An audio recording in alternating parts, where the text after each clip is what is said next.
Hey guys, selamat datang kembali di channel kita. Kalau kalian di sini, pasti karena ada satu hal yang bikin kalian penasaran. Pernah nggak sih kalian merasa ada yang aneh dengan orang-orang di sekitar kalian? Kayak ada sesuatu yang nggak beres, tapi kalian nggak bisa naruh jari di mana tepatnya. Well, hari ini kita bakal ngulik habis-habisan tentang tanda-tanda kalau seseorang sebenarnya iri sama kita. Iya, iri. Sebuah emosi yang kadang-kadang susah banget buat diidentifikasi, tapi sebenarnya sering banget nongol di kehidupan kita sehari-hari. Nah, kenapa sih penting buat tahu kalau ada yang iri sama kita? Bukan buat bikin drama ya, tapi kita semua pasti pernah ngerasain momen di mana kita merasa berhasil, bahagia, dan punya pencapaian dalam hidup. Tapi di balik semua itu, ada aja orang yang mungkin gak seneng sama kebahagiaan kita. Dan kalian tahu nggak, mereka nggak selalu nunjukin dengan jelas kalau mereka iri. Kadang tandanya tuh halus banget, kayak desahan pelan di belakang kita. Komentar kecil yang nggak sengaja, atau bahkan ekspresi wajah yang tiba-tiba berubah. Oke, tanda pertama yang perlu kita perhatikan adalah perubahan ekspresi wajah. Pernah nggak sih kalian ngobrol sama seseorang, terus ekspresi mereka tiba-tiba berubah saat kalian cerita tentang sesuatu yang bikin kalian senang? Nah, ini mungkin salah satu tanda yang perlu kita perhatikan. Biasanya, ekspresi wajah bisa jadi jendela yang ngasih tahu banyak hal tentang perasaan seseorang. Memang, manusia punya kemampuan luar biasa untuk mengontrol ekspresi mereka. Tapi sejauh mana sih kita bisa menyembunyikan perasaan yang sebenarnya? Kalau seseorang merasa iri sama kita, mereka mungkin bakal menunjukkan perubahan ekspresi yang tidak terasa, tapi cukup terasa. Misalnya, seseorang yang biasanya ramah dan selalu senyum, tiba-tiba jadi serius atau malah gelisah saat dengar kabar baik dari kita. Ini adalah respon otomatis tubuh yang kadang-kadang susah banget buat dikendalikan. Terus, coba perhatikan mata mereka. Mata seringkali jadi petunjuk yang paling jelas. Kalau biasanya mata mereka berbinar-binar saat ngobrol, tapi tiba-tiba kelihatan kosong atau malah sibuk mencari hal lain untuk dilihat, bisa jadi itu tanda mereka lagi nggak nyaman dengan apa yang kita omongin. Gerakan otot wajah lain juga perlu diperhatiin. Misalnya, dahi yang tiba-tiba berkerut, bibir yang mengepulkan udara kayak nahan sesuatu, atau bahkan senyum yang kelihatan nggak tulus. Yang perlu diingat, kita nggak bisa langsung ngejat seseorang hanya dari perubahan ekspresi wajah. Tapi kalau perubahan itu sering terjadi di momen penting, mungkin ada sesuatu yang perlu kita waspadai. Pernah nggak sih kalian lagi cerita tentang pencapaian kalian, terus tiba-tiba ada yang nyeletuk komentar yang sinis? Misalnya, oh itu doang, gue kira lebih hebat lagi. Atau, kayaknya biasa aja deh, nggak spesial-spesial amat. Nah, ini bisa jadi tanda berikutnya. Kita sebagai manusia pasti senang berbagi kebahagiaan dan kesuksesan dengan orang lain. Tapi, nggak semua orang bisa merespon itu dengan positif. Ada kalanya, seseorang yang merasa iri bakal berusaha menutupi perasaan mereka dengan ngasih komentar yang terkesan sinis atau merendahkan. Ini biasanya mereka lakukan untuk menjaga image atau mungkin juga untuk mengurangi rasa minder yang mereka rasakan. Jadi, kalau kalian dapat komentar yang kesannya kurang suportif, jangan langsung kesal. Tetap tenang, hadapi dengan senyuman. Kalau perlu, tanggapi dengan humor yang ringan. Karena pada akhirnya, respon positif dari kita bisa bikin mereka berpikir ulang tentang sikap mereka. Kalau situasinya udah terlalu berlebihan, mungkin ada baiknya untuk kita ajak ngobrol baik-baik dan cari tahu apa yang sebenarnya terjadi. Kalian pasti pernah dong punya teman atau kolega yang selalu mendukung kita dalam segala hal. Tapi tiba-tiba, mereka kayak menjauh atau nggak seantusias biasanya saat kita cerita sesuatu yang bikin kita bahagia. Nah, itu juga bisa jadi salah satu pertanda bahwa ada perasaan iri yang sedang bermain di balik layar. Dukungan yang tiba-tiba hilang atau berkurang intensitasnya bisa muncul dalam berbagai bentuk. Misalnya, orang yang biasanya selalu hadir di momen penting, tiba-tiba nggak muncul tanpa alasan yang jelas.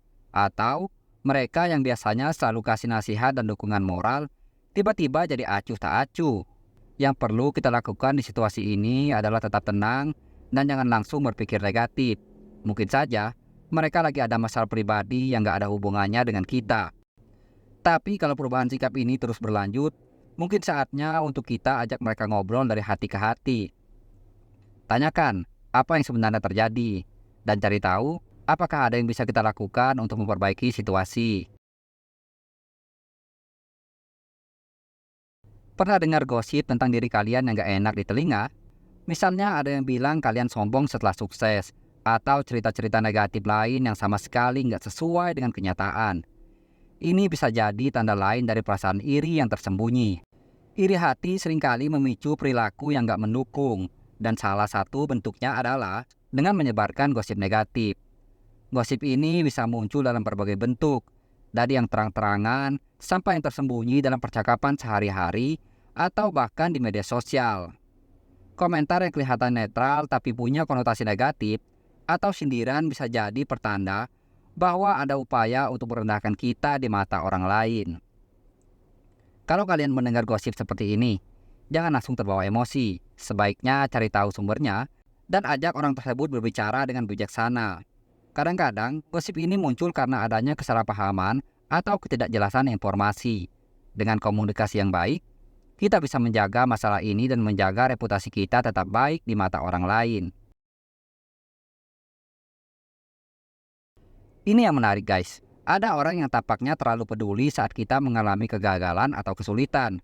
Mereka mungkin sangat tertarik untuk tahu detail tentang apa yang salah atau bahkan kelihatan senang saat kita sedang down. Ini bisa jadi pertanda dari perasaan iri. Orang yang iri kadang merasa senang kalau kita gagal, karena itu membuat mereka merasa lebih baik tentang diri mereka sendiri. Kalau kalian melihat ada orang yang reaksi mereka berlebihan saat kalian mengalami masalah, mungkin saatnya untuk mengevaluasi niat mereka. Apakah mereka benar-benar ingin membantu, atau justru mereka sedang menikmati momen tersebut? Ingat, dalam situasi seperti ini, tetap tenang dan fokus pada diri sendiri. Jangan terlalu terpancing dengan reaksi mereka.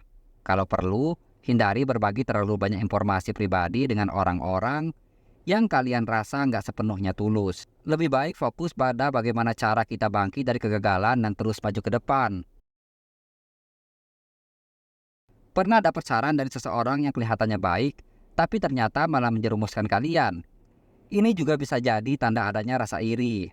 Seseorang yang iri mungkin akan memberikan saran yang sebenarnya nggak sesuai atau bahkan merugikan kita, baik dalam konteks profesional ataupun personal. Mereka bisa memberikan informasi yang menyesatkan atau saran yang terkesan baik tapi sebenarnya berbahaya. Kalau kalian merasa ada yang aneh dengan saran yang diberikan, jangan ragu untuk mengevaluasi ulang. Jangan langsung terima begitu saja. Coba pertimbangkan dengan matang atau cari pendapat dari orang lain yang lebih bisa dipercaya. Kadang ada orang yang tiba-tiba jadi super tertarik dengan masalah pribadi kita. Mereka bisa jadi terlalu banyak bertanya tentang hal-hal yang seharusnya nggak perlu mereka tahu.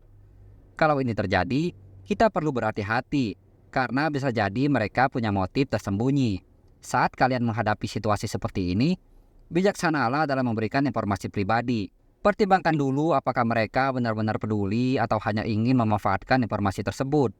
Jaga privasi kalian, dan ingat bahwa nggak semua orang perlu tahu semua detail tentang kehidupan pribadi kita. Nah, itu dia beberapa tanda-tanda yang bisa menunjukkan kalau ada orang yang iri dengan kita. Tentunya, kita nggak bisa langsung menuduh seseorang hanya berdasarkan satu tanda. Tapi kalau tanda-tanda ini muncul secara konsisten, mungkin kita perlu lebih waspada. Ingat, tujuan kita bukan untuk menciptakan rasa curiga, tapi untuk lebih memahami dinamika sosial di sekitar kita. Kalau kalian punya pengalaman atau pandangan tentang topik ini, jangan ragu untuk berbagi di kolom komentar. Ayo kita bangun hubungan yang positif dan saling mendukung. Karena di akhir hari, kita semua pengen hidup dengan damai dan bahagia kan? Terima kasih sudah nonton sampai akhir. Jangan lupa like, share, dan subscribe supaya kalian gak ketinggalan konten menarik lainnya. Sampai jumpa di video berikutnya.